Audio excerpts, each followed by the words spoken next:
Ezekiel 14:12.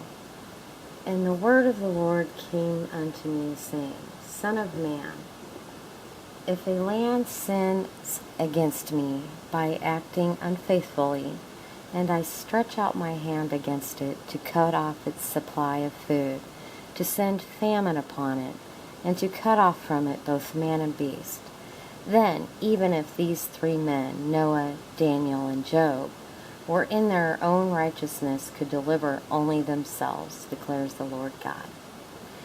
Or if I send wild beasts through the land to leave it childless and desolate, with no man passing through it for fear of the beast, then as surely as I live, declares the Lord God, even if these three men were in it, they could not deliver their own sons or daughters.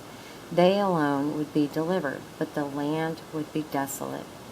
Or if I bring a sword against that land and say, Let a sword pass through it, so that I cut off from it both man and beast, then as surely as I live, declares the Lord God, even if these three men were in it, they would not deliver their own sons or daughters.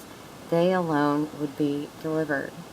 Or if I send a plague into that land, and pour out my wrath upon it through bloodshed, cutting off from it both man and beast, then as surely as I live, declares the Lord God, even if Noah, Daniel, and Job were in it, they could not deliver their own sons or daughters. Their righteousness could deliver only themselves. For this is what the Lord God said. For this is what the Lord God says.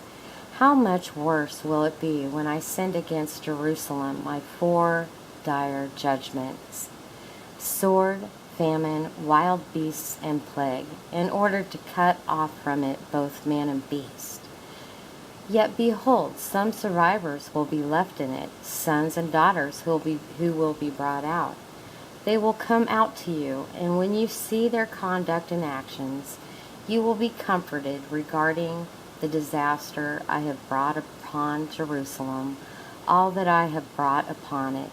They will bring you consolation when you see their conduct and actions, and you will know that I was not without cause, that I have done all these things within it, declares the Lord God. Salah.